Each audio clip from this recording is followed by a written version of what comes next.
Boa noite. Boa noite. Corrupção tucana. Ex-diretor da Dersa manteve conta milionária no exterior. Paulo Preto, suposto operador financeiro do PSDB, tinha 113 milhões de reais depositados na Suíça.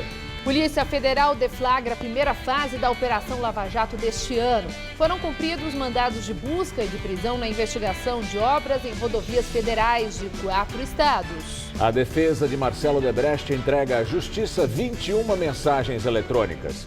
O material mostra a negociação para a compra de um terreno, onde seria construída a sede do Instituto Lula. O presidente Temer participa pela primeira vez da reunião mensal do Conselho Militar de Defesa. O ministro Raul Jungmann disse ser possível que criminosos do Rio se dispersem em outras regiões. Secretários de Segurança de São Paulo, Espírito Santo e Minas devem aumentar o policiamento nas divisas com o Rio de Janeiro. Eles se reuniram hoje com o ministro da Justiça e definiram o formato para a troca de informações. Começa amanhã a campanha de vacinação contra a febre amarela na região de Aricanduva, zona leste paulistana. 2 parques da região foram fechados hoje, depois que um macaco doente foi encontrado morto na área. O Jornal da Gazeta está no ar.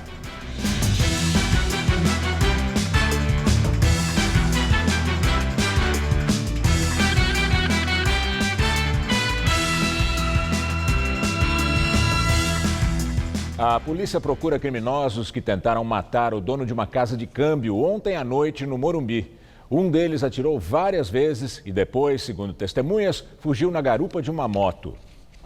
As imagens feitas pelas câmeras de segurança de uma empresa mostram quando o atirador chega minutos antes de agir.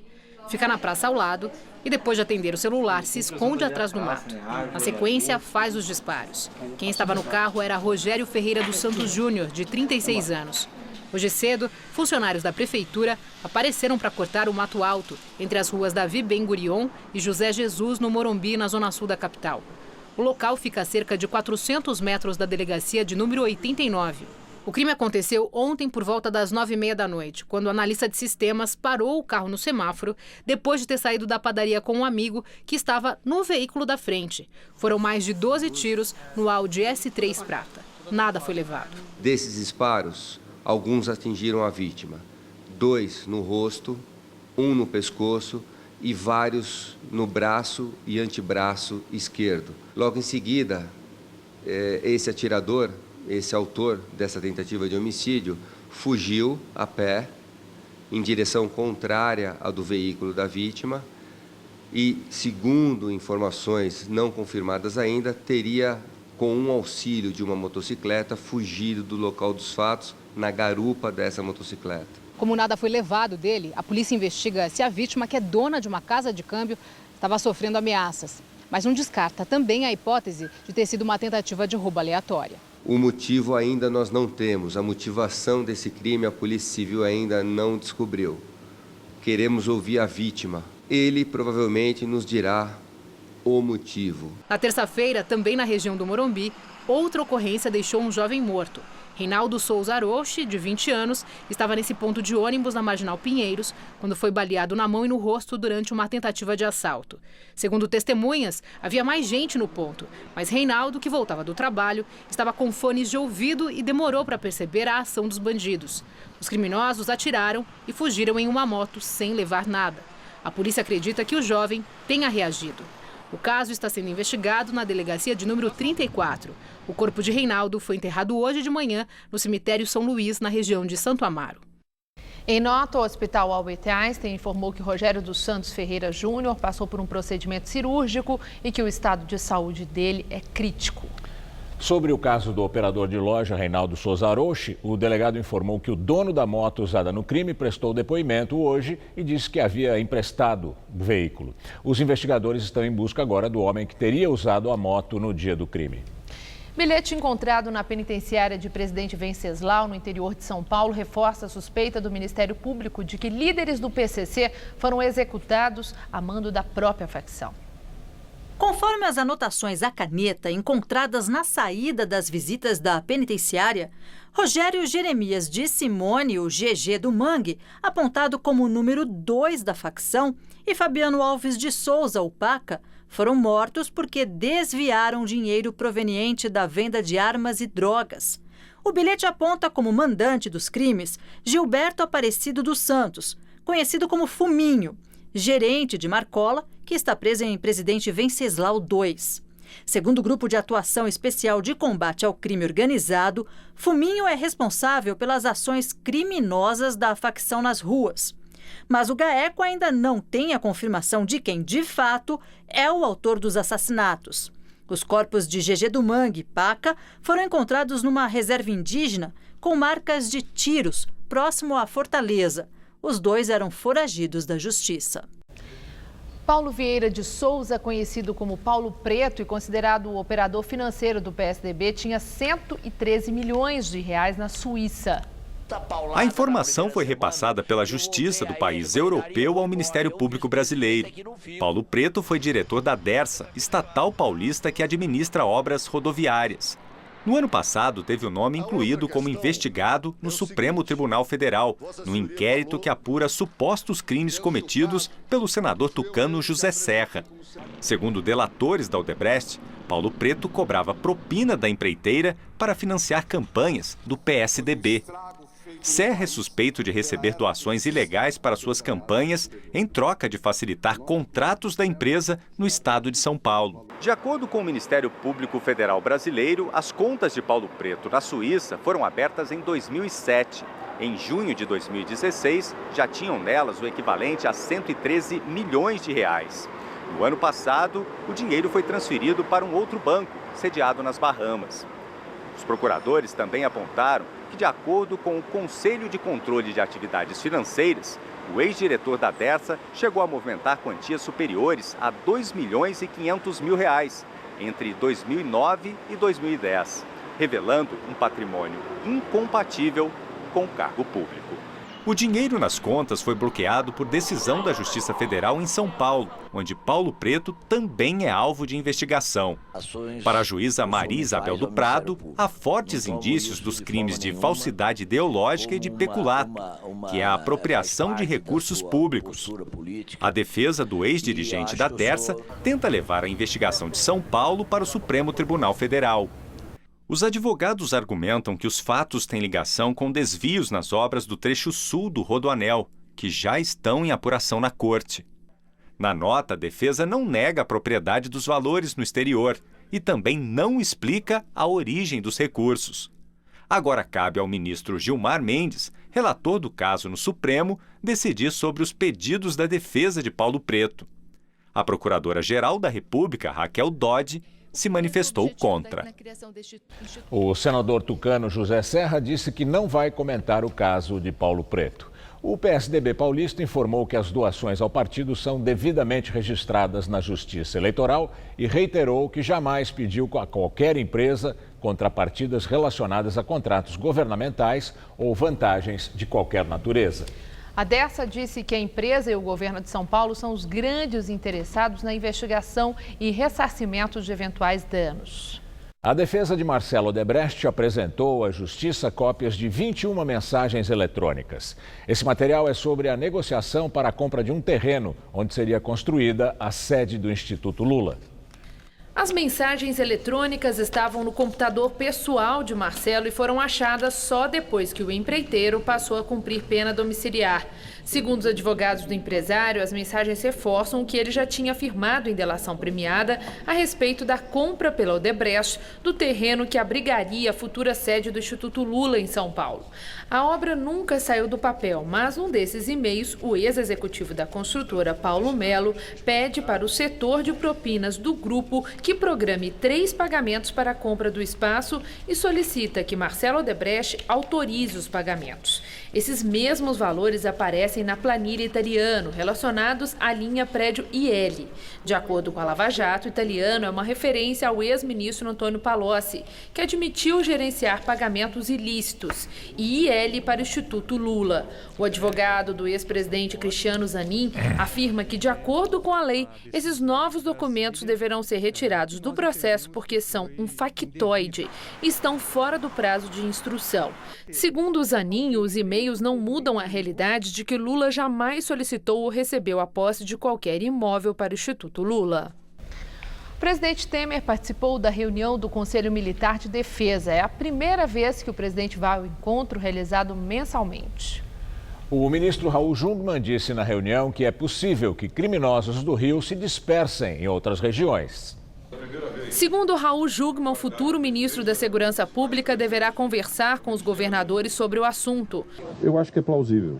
Eu acho que, porque isso, na verdade, essa migração ocorre, por exemplo, dentro do Rio de Janeiro, ocorre dentro de Pernambuco, ocorre dentro de Goiás, aonde você tem uma eficácia maior das forças de segurança, o crime, em certa medida, migra, né? E nós temos sim, está correto, essa é uma preocupação que a gente tem que ter e que a gente tem que cuidar, né? Para que ela não se corporifique. Segundo o ministro, na reunião do Conselho Militar de Defesa, foram discutidos assuntos como o orçamento das Forças Armadas em 2018, projetos estratégicos e o balanço das ações do ano passado. Temer e Jungmann afirmaram que a intervenção no Rio não foi discutida, mas admitem que o planejamento da ação ainda não foi concluído e que o interventor-general do Exército, Walter Braga Neto, será o responsável pela apresentação do plano. O general Braga, ontem nós falamos por telefone, ele já voltou ao Rio de Janeiro, não é? E ele me dizia que espera nos próximos dias, acho que essa semana não mais, mas possivelmente no início da próxima, está apresentando, ele vai fazer uma coletiva, apresentar tudo que vocês queiram, já está decidido isso, ele vai fazê-lo. Secretários de Segurança Pública de São Paulo, Espírito Santo e Minas devem aumentar o policiamento nas divisas com o Rio de Janeiro. Eles se reuniram hoje aqui em São Paulo com o ministro da Justiça, Torquato Jardim. A reunião foi uma iniciativa dos estados. Minas, Espírito Santo e São Paulo pediram ao ministro da Justiça a garantia de privilégio no acesso aos detalhes sobre as operações de segurança no Rio. A ideia é se precaver contra as possíveis consequências que a intervenção federal no estado fluminense pode gerar na vizinhança. O temor é que criminosos em fuga do Rio de Janeiro passem a atuar nos estados vizinhos, elevando os índices de tráfico de drogas, de armas, de roubo de cargas, por exemplo. Em Minas, desde sábado, há reforço no patrulhamento das divisas.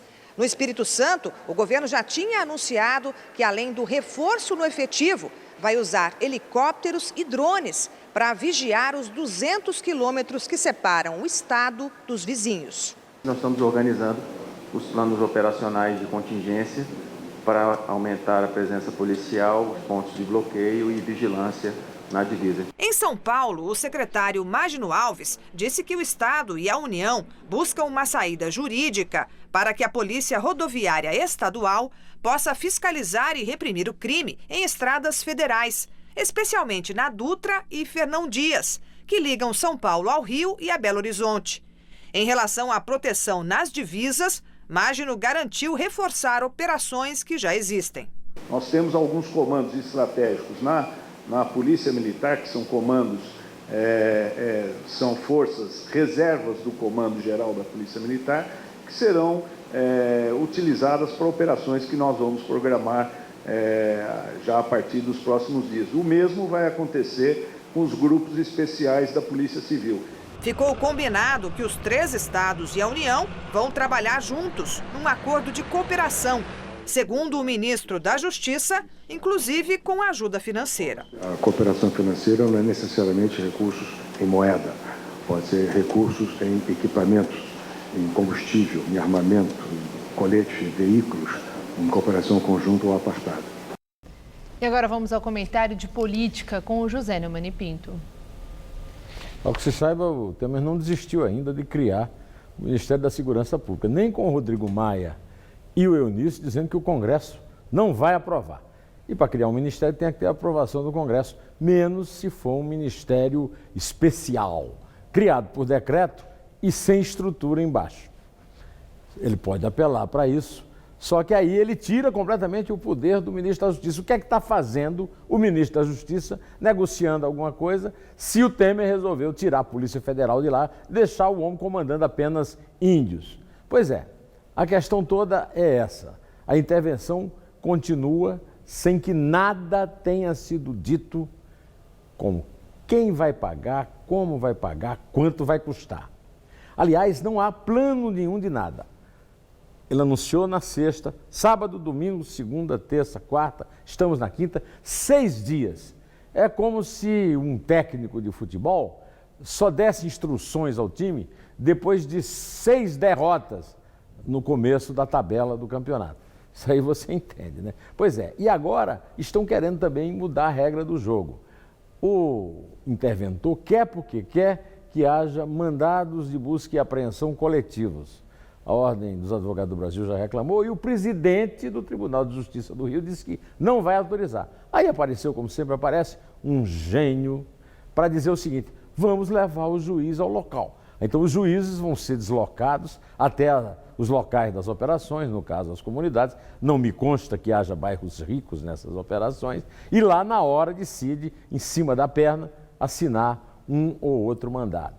Isso aí é uma das enormes arbitrariedades, ofensas ao Estado de Direito, que estão sendo imaginadas pela cabeça, digamos, não muito brilhante do ministro Jungmann, que é o papa da intervenção, e com a ajuda de Moreira Franco, Eliseu Padilha, que são as eminências pardas dessa solução. Agora, todo mundo já sabe que é apenas uma tentativa de capitalizar politicamente o Temer.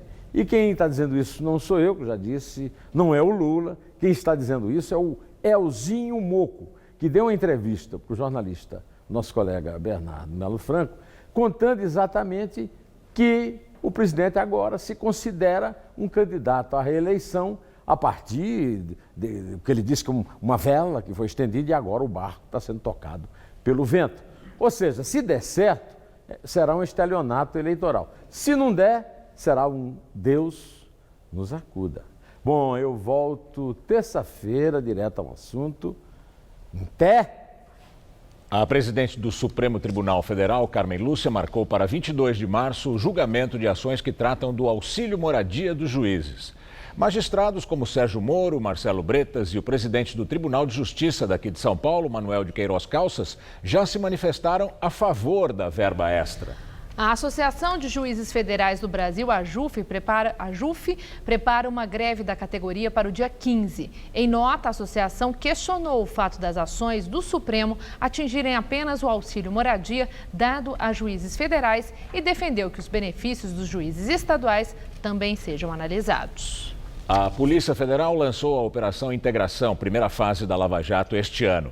Ao todo, foram cumpridos 55 mandados de busca e apreensão e 6 de prisão, em 4 estados: Rio de Janeiro, São Paulo, Santa Catarina e Paraná. Um dos presos é o diretor-geral do Departamento de Estradas e Rodagem Paranaense, Nelson Leal. O Palácio Iguaçu, sede do governo do Paraná, foi alvo de buscas.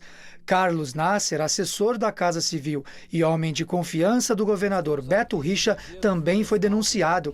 Ele não foi preso devido à idade avançada, 80 anos. Segundo o Ministério Público Federal, não há nenhum indicativo de participação do governador no esquema ilegal. A primeira fase da Lava Jato este ano apura denúncias de corrupção, fraude a licitações e lavagem de dinheiro na concessão de rodovias federais no Paraná que formam o chamado Anel da Integração. A suspeita é a de que foi montado um esquema ilegal para favorecer a empresa Econorte do Grupo Triunfo nos contratos de concessão das estradas. A Econorte, que já havia sido citada em 2016 em outra fase da Lava Jato, teria depositado R$ 1 milhão ao operador do esquema, Rodrigo Tacla Duran, entre 2012 e 2014. Tacla Duran, que está foragido, é apontado como um dos principais nomes da Odebrecht nos esquemas e já foi citado várias vezes nas delações.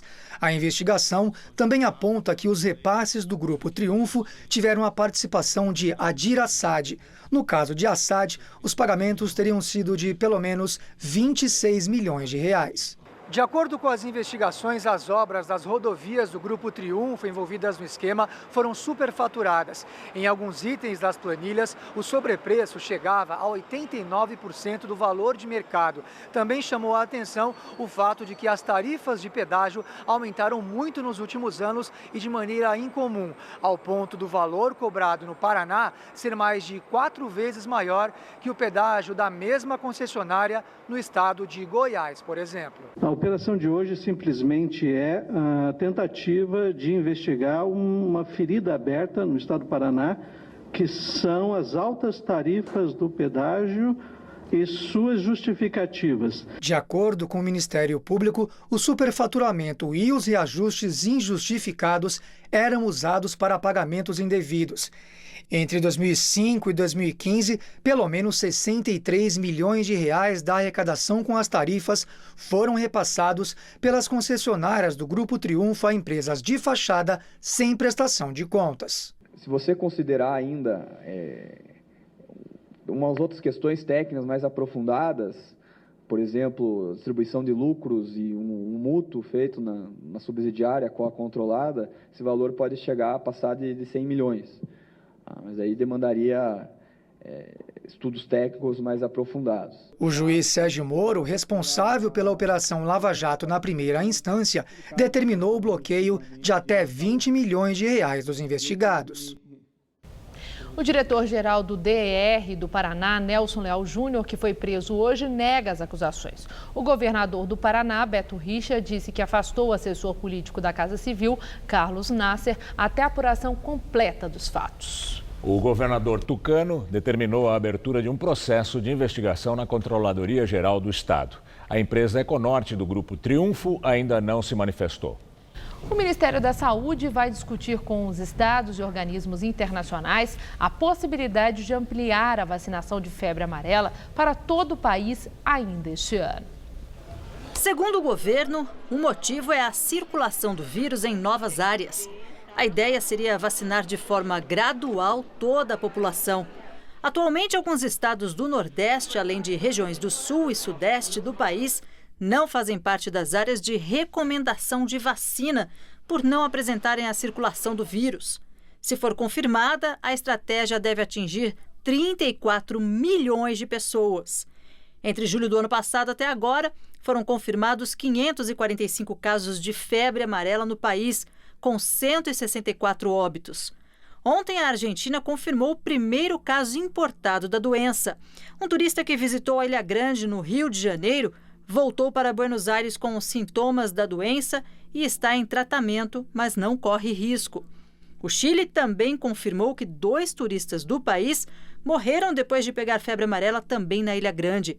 Por enquanto, o Ministério da Saúde não confirma estes casos.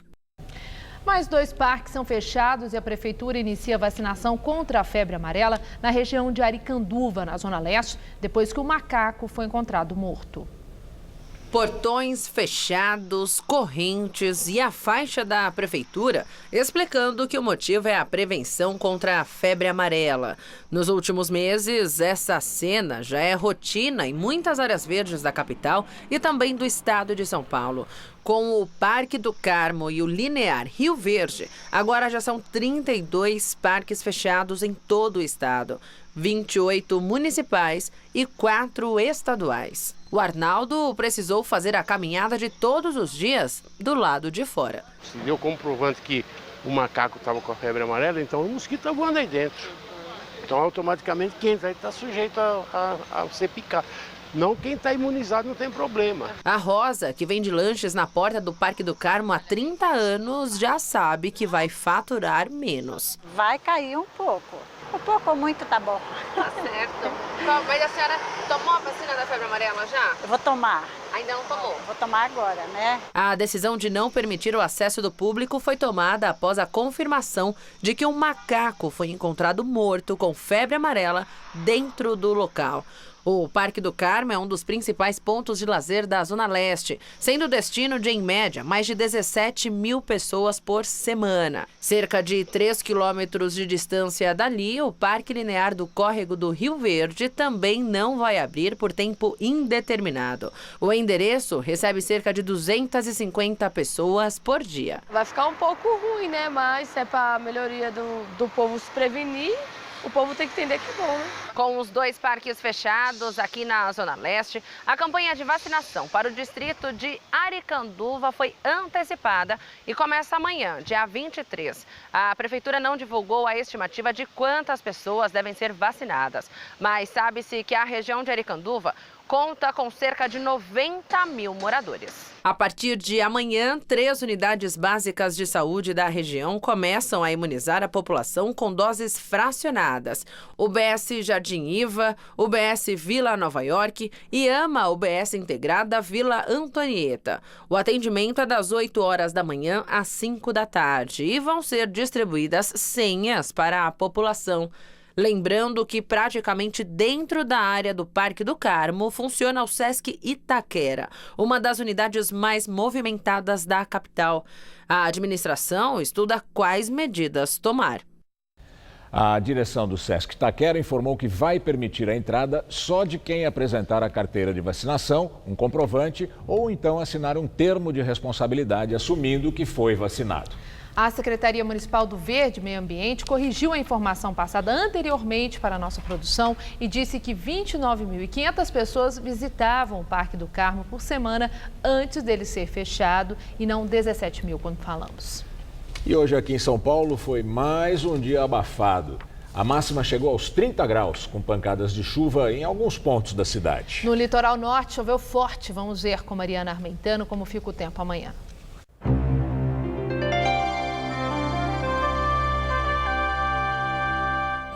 A temperatura continua bastante instável entre o norte, centro-oeste, parte do sudeste e o interior do nordeste. Com destaque ali para os estados do Mato Grosso e Rondônia, onde o dia fica bem fechado amanhã.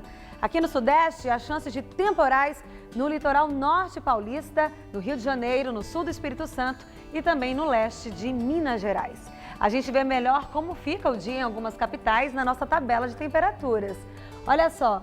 Na capital cearense, o sol brilha forte, faz até 30 graus e chove a partir da tarde. Faz 30 graus também em Cuiabá, mas por lá chove a qualquer hora. Assim como em BH, onde a máxima não passa dos 26 graus, e no Rio de Janeiro, onde as temperaturas ficam entre 20 e 28 graus. Aqui em São Paulo, o ar seco continua predominando sobre boa parte do estado, garantindo uma sexta-feira de sol e calor. Só no Vale do Ribeira, no litoral, na Grande São Paulo e no Vale do Paraíba, que o vento frio e úmido que sopra do mar favorece a formação de muitas nuvens e deixa a temperatura mais amena. No litoral sul, pode chuviscar e na Baixada Santista e no litoral norte ainda pode chover forte, viu?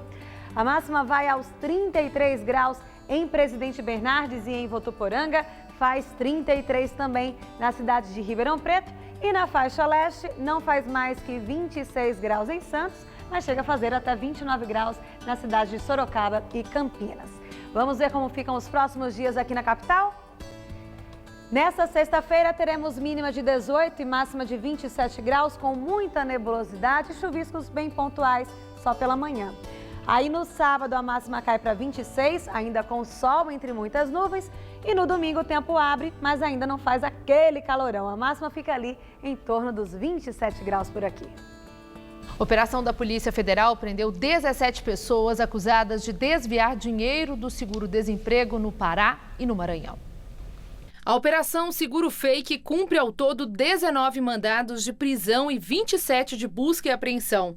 Os investigados vão responder por estelionato qualificado, inserção de dados falsos em sistemas de informações e associação criminosa. Segundo a Polícia Federal, o alvo dos bandidos eram trabalhadores de baixa renda que passavam seus dados pessoais para conseguir o recurso. Empresas fictícias eram criadas para comprovar vínculo empregatício. De acordo com a investigação, a ação evitou um desvio milionário do seguro-desemprego dos estados. A novela no Ministério do Trabalho continua. O ministro interino Elton Iomura, do PTB, responde na Justiça a uma ação que apura furto de energia elétrica. Elton Iomura e o sócio foram acusados pelo Ministério Público do Rio de Janeiro por furto de energia elétrica na empresa Fimatec, que aluga e vende empilhadeiras e peças para máquinas. A ação foi aceita pela Justiça em 2015 e o ministro interino virou réu. A ligação clandestina de luz foi encontrada em 2014 por técnicos da Light, a concessionária responsável pelo fornecimento de energia do Rio, no galpão da empresa na zona norte da cidade. Foi constatado que os medidores de consumo tinham desaparecido e que a energia não estava sendo paga. O prejuízo estimado é de R$25 mil. Na denúncia, o promotor diz que Iomura e o sócio agiram conscientemente e concordaram com a fraude. Se condenado, a pena máxima é de 12 anos de prisão. Yomura atua à frente do Ministério do Trabalho desde a conturbada nomeação de Cristiane Brasil como ministra pelo presidente Michel Temer. A posse da deputada, que é filha do presidente do PTB, Roberto Jefferson, foi barrada na Justiça por ela ter sido condenada em ações trabalhistas. O caso foi parar no Supremo Tribunal Federal. O PTB anunciou que desistiu da nomeação dela e indicou Elton Yomura como definitivo para o cargo. Mas Temer vai deixar a decisão final para março, quando fará uma reforma ministerial. O ministro interino se defende. Em nota, diz que um caminhão derrubou o poste com um medidor de energia que não foi substituído pela Light e que, devido a isso, existia uma dívida de R$ 818,86. Elton Yomura afirma que o pagamento já foi feito e que espera que o caso seja arquivado. Em nota, o PTB disse que Elton Yomura já informou ao governo sobre o processo na Justiça do Rio. O partido diz que ele não vai ser indicado ministro se não apresentar a certidão de extinção do processo até o fim de março. E agora o comentário de Josias de Souza, direto de Brasília. Ele fala sobre o desejo de Temer ser candidato. A maneira como Michel Temer mudou a agenda do seu governo, levando à vitrine uma intervenção na segurança pública do Rio de Janeiro, estimulou a suspeita de que o presidente contraiu a febre provocada nos políticos quando eles são picados pelo mosquito azul. Temer passou a sonhar, veja você, com a reeleição à presidência da República. Mas há um problema. O êxito eleitoral de Temer depende da má memória do Brasil.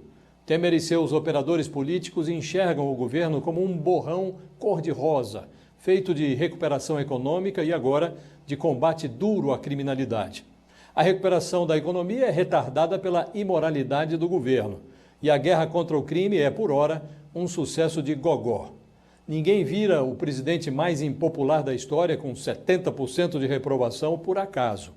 Para que uma hipotética candidatura presidencial de Temer ficasse em pé, o eleitor teria de enviar para o armário do esquecimento 2 denúncias criminais congeladas, um inquérito em andamento, a cumplicidade com ministros denunciados e a consolidação do termo presidencialismo de coalizão como um eufemismo para organização criminosa.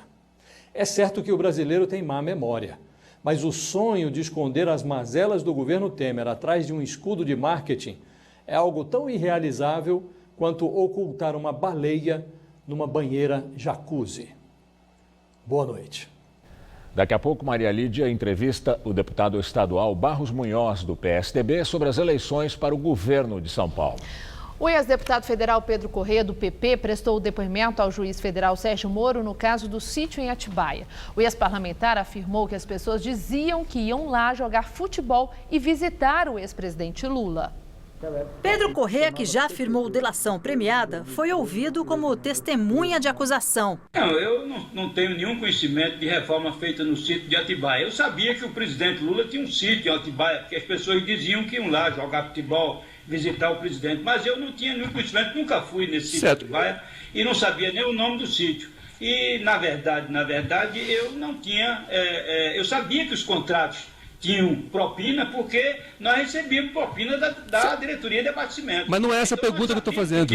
Só deixa a testemunha responder. Sim, eu não estive no sítio Atibaia, não sabia que o sítio Atibaia, eu conheço o fato de uma maneira geral. Conheço o fato de que o presidente tinha um sítio no interior de São Paulo, não sabia em que município era, mas que tinha um sítio e que recebia os amigos no fim de semana para jogar futebol, essas coisas. Pronto, não sei mais nada além disso. Antes, a defesa do ex-presidente Lula tentou adiar o depoimento de Corrêa, porque o acordo de delação dele não está no processo sobre o sítio. O ex-parlamentar teve o mandato cassado em 2006. Foi condenado no caso do mensalão petista e também na Lava Jato. Há quase um ano, ele está em prisão domiciliar em Recife. A defesa de Lula diz que depois de fazer referência a um sítio no interior de São Paulo, Pedro Corrêa foi perguntado: o senhor ouviu falar só que o ex-presidente tinha um sítio? É só isso? Nesse caso, o ex-deputado reconheceu: é verdade, é só isso. Segundo o advogado Cristiano Zanin, Lula é dono de um sítio em São Bernardo do Campo, chamado Los Fubangos, como consta da declaração de imposto de renda dele. O ministro da Fazenda, Henrique Meirelles, afirmou que não há a menor possibilidade de criar um imposto para financiar a segurança pública. A uma rádio mineira, Meirelles disse que a intervenção federal no Rio de Janeiro é uma medida necessária e fundamental. Ontem, o presidente da Câmara, Rodrigo Maia do DEM, revelou que o presidente Temer sugeriu criar um imposto para financiar a segurança. Na entrevista, Henrique Meirelles afirmou que está contemplando a possibilidade de se candidatar à presidência da República. Ele disse que ainda não tomou uma decisão, mas que daqui a pouco mais de um mês vai decidir se disputa a eleição. E agora vamos ao comentário de economia com Denise Campos Toledo. Essa questão do imposto é só uma das cabeçadas que a intervenção no Rio de Janeiro vem provocando e pode ter implicações para a economia. A intervenção vai exigir mais recursos. O Rio de Janeiro, quebrado, não conseguiu evitar o sucateamento dos carros, do armamento da polícia, que ainda tem salários atrasados. Para corrigir a situação, claro, o governo vai ter de colocar dinheiro lá. O ministro Henrique Meirelles sabe que a sociedade não suporta mais aumento de impostos. Por isso, já descartou essa possibilidade. Ele, que é um dos possíveis candidatos à presidência. Se for para mexer em tributos, o governo gostaria de contar com um reforço para fechar as próprias contas. Sem a reforma da Previdência, já se fala na necessidade de uma contenção adicional de uns 14 bilhões de reais nas despesas. Com a intervenção, deve haver mais remanejamento de recursos. Mas essa é apenas uma das incertezas relacionadas à intervenção. O sucesso dela, por mais que Temer negue, também poderia colocá-lo na disputa, com uma tentativa de reeleição, apesar dos recordes de impopularidade. Segurança tem um apelo bem forte. Aí os concorrentes ficaram meio perdidos e não sabem como se posicionar. Tem a questão da pauta econômica. Sem a reforma, foi lançado um pacote de medidas, muitas requentadas, mas que representam uma agenda positiva para a economia. Rodrigo Maia, presidente da Câmara, que também se coloca na disputa, disse de imediato que é o Congresso quem determina as pautas que serão votadas. Como a declaração dele pegou mal, por poder atrapalhar o encaminhamento de matérias importantes, já tratou de amenizar a declaração. O fato é que tudo isso deixa mais evidente o quanto que a política pode interferir no andamento e nas expectativas para a economia. É o risco político relacionado às eleições. Em princípio, estão dadas as condições para a economia engatar um crescimento mais acelerado e consolidar esse processo se o próximo governo continuar no ajuste das finanças, ajuste que passa pela reforma da Previdência. Cabe aos protagonistas desse processo deixarem de lado os interesses pessoais e terem um compromisso maior com a agenda do país, que também inclui a segurança. Jogar contra pode ser um tiro no pé. Boa noite. Agora as notícias do esporte com Estela Gontijo e Celso Cardoso. Depois do esporte, Maria Lídia entrevista ao vivo o deputado estadual Barros Munhoz, do PSDB. O São Paulo perdeu mais uma vez no Campeonato Paulista, acabando de vez com a lua de mel entre a diretoria e os torcedores, que fizeram um protesto na madrugada pedindo a cabeça do técnico Dorival Júnior. Celso, boa noite. Boa noite, Estela. Foi a segunda derrota seguida do time comandado por Dorival Júnior. O peruano Cueva perdeu um pênalti aos 50 minutos do segundo tempo. Torcedores organizados pedem a contratação de Vanderlei Luxemburgo. Na metade do primeiro tempo, Cueva vacila. Ronaldo desencanta. O camisa 9 não fazia gols há muitos jogos. Mete entre as canetas de Sidão. O cabeludo aciona Reinaldo, que cruza. O peruano é oportunista. Empata. E o Cuevita, marcando ou querendo marcar o Alisson na zona do agrião. Dá nisso. Ituano 2-1. No exato momento em que o professor deixava a sala de entrevistas do estádio Novelli Júnior, a maior organizada do São Paulo, a Independente, já fazia campana na porta do CT, à espera da delegação que também retornava de Itu.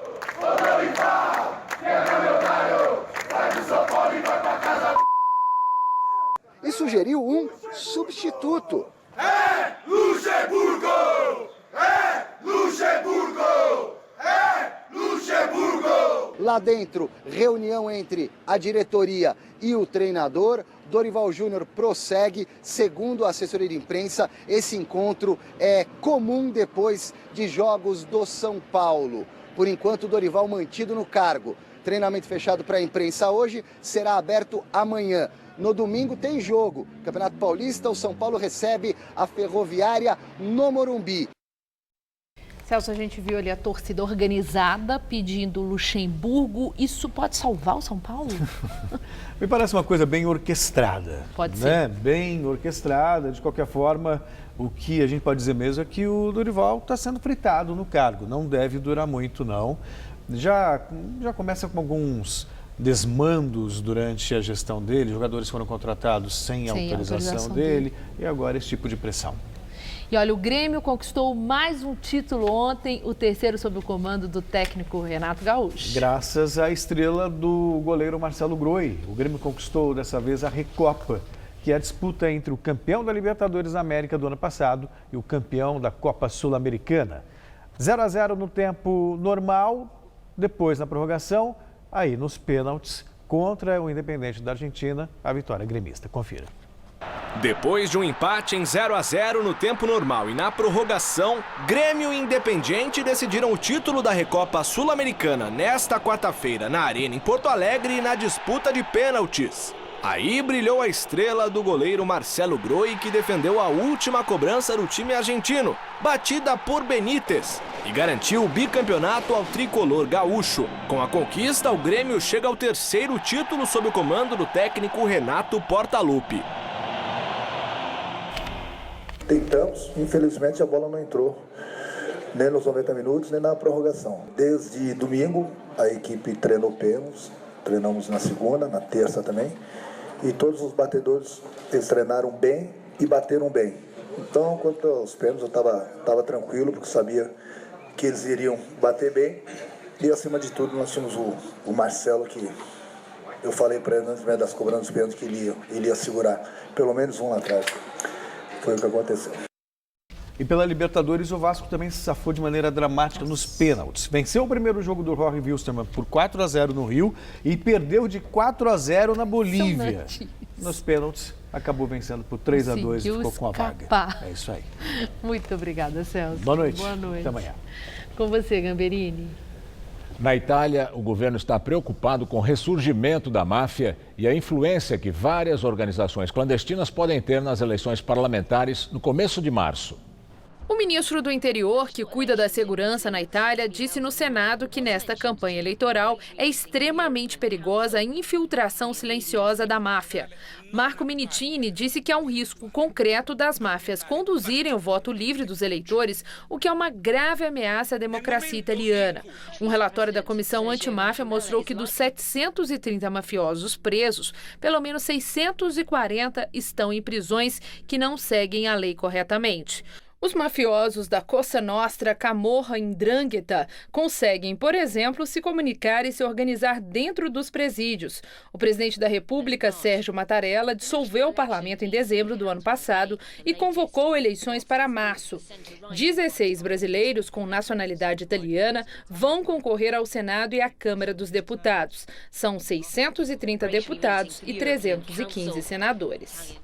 Uma pesquisa conjunta de universidades da Venezuela mostrou que 9 de cada 10 cidadãos não conseguem pagar sua alimentação diária por causa da crise de abastecimento. Feita desde 2014, a pesquisa revelou que 64% dos venezuelanos perderam 11 quilos em média em 2017 por falta de comida. 61% deles disseram ter ido para a cama com fome, porque não tinham comida suficiente. A pesquisa mostrou também que 90% dos entrevistados não tinham renda suficiente para comprar os alimentos necessários. A inflação na Venezuela passa de 2.000% ao ano, o que torna muitos alimentos básicos, quando existentes, inacessíveis à população. A pesquisa foi feita entre julho e setembro deste ano, com 6 mil venezuelanos de 20 a 65 anos. Daqui a pouco, Maria Lídia Flandoli entrevista o deputado estadual Barros Munhoz, do PSDB, sobre as eleições para o governo de São Paulo. Até já. E apenas uma correção, a pesquisa feita na Venezuela sobre a fome é de julho de 2017, não como falamos neste ano. A reta final para a definição do candidato tucano ao Palácio dos Bandeirantes na entrevista do dia com Maria Lídia Flandre. Nosso entrevistado é Barros Munhoz, tucano de extensa carreira política, foi prefeito de Itapira por 3 vezes, ministro da Agricultura no governo Itamar Franco, secretário estadual da Agricultura no governo Serra e presidente da Assembleia Legislativa de São Paulo. E atualmente é deputado estadual no 5º mandato. Muito obrigada por estar conosco. Bom, seu partido, o PSDB, num momento, sim, de indefinição em relação ao nome que vai suceder, ser candidato à sucessão de Geraldo Alckmin. 3 pré-candidatos fizeram o que puderam para que as prévias para a escolha do candidato ao governo acontecessem em maio. Já João Dória não queria de jeito nenhum e lutou para que fosse antes daquele prazo da desincompatibilização em abril e conseguiu.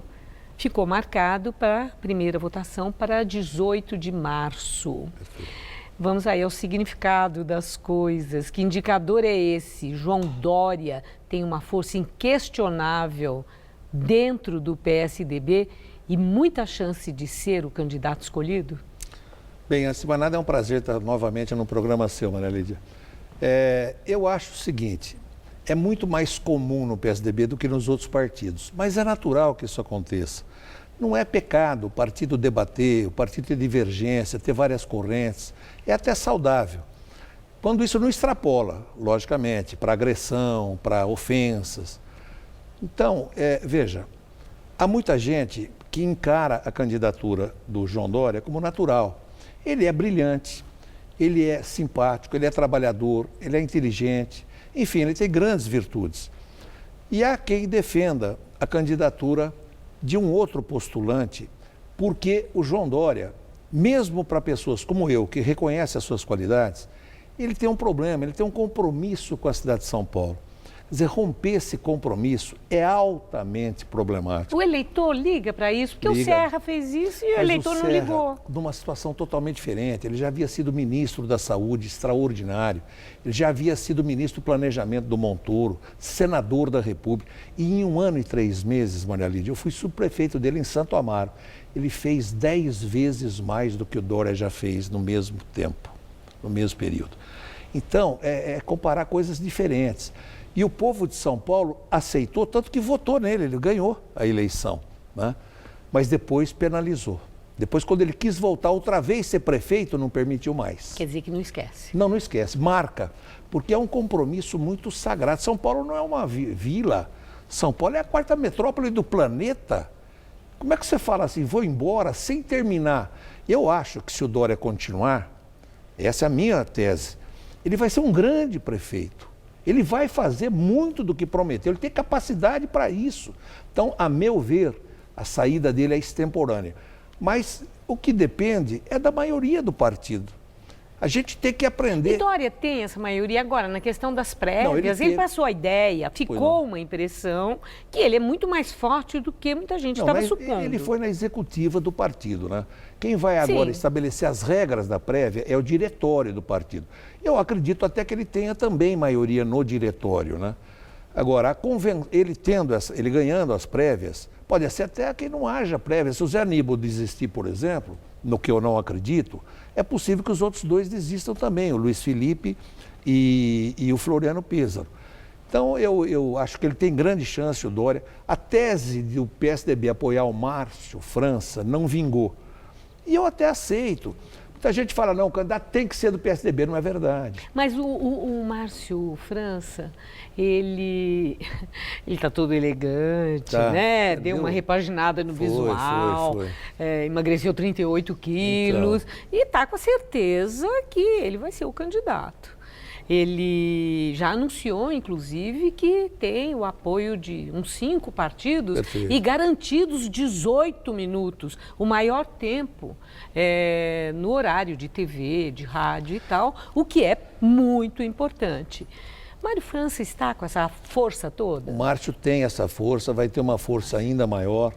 ele é um companheiro leal do governador Geraldo Alckmin, foi um companheiro durante todo esse tempo, tem um relacionamento fantástico com os prefeitos, com a base do Estado, porque nós temos 645 prefeitos, o PSDB tem 165. Na Assembleia, pouca gente sabe, a base do governo é constituída por 16 partidos que têm 68 deputados, né? 3 são oposição, PT, PSOL e PCdoB, que tem 18 deputados. E 2 partidos são independentes. Então nós temos 68 contra 26. O PSDB tem 20. 48 da base do governo não são do PSDB. Então você não pode raciocinar só em termos de PSDB. Agora... Bom, nesse sentido, o Márcio França está fazendo ali as conversas para garantir... Sem dúvida alguma. Então, uma aliança. A meu ver, vai ficar o Paulo Scaff, vai ficar o Dória, vai ficar o Márcio França e vai ficar um candidato do PT. Não e vai esse ter mais cenário é conveniente para a candidatura de Geraldo Alckmin? É. O Fernando Henrique teve 2 palanques aqui em São Paulo em 1998. O Covas e o Maluf. Vejam, eram água e azeite. Então aqui, o que é importante não é ter um candidato só. Nós podemos ter 2. Quem é do PSDB, quem é Dória, e quem for do PSDB vai ser Dória. Então, se ele ganhar as prévias, repito, então o Dória... Agora, tem que ter um respeito, não pode virar uma briga entre os partidos. E esse respeito está acontecendo, ou pelo que a gente já viu, até apelido, andaram chamando aí os outros 3 pré-candidatos de 3 patetas. O que é profundamente Zé Aníbal não gostou nada disso, né? Respondeu. Lógico, Quer dizer, com todo como respeito, é que está o ânimo? Não, é lógico que tem escorregadelas aí, isso é mais do que natural na política. Mas o importante, eu, por exemplo, eu sou do PSDB. Eu defendo que se o Márcio for candidato, e agora ele assume o governo. Outro dia um colega falou assim, não, nós vamos ser oposição a partir de abril. Eu falei, mas que isso? Quer dizer que o PSB tinha obrigação de nos apoiar e agora nós não temos de apoiar o Márcio França? Quer dizer, a recíproca tem que ser verdadeira. Havia um acordo do Alckmin com o Márcio França não, eu não acredito, para que agora Alckmin o apoiasse? Eu não acredito. Quem conhece o Alckmin sabe que ele não faz acordo com tanta antecedência. Ele é um homem muito discreto, muito cauteloso, entendeu? Mas é delicada a situação do Alckmin, né? É delicada, no sentido de lógico. que o relacionamento dele com o Márcio França parece ser, de fato, muito cordial, muito bom.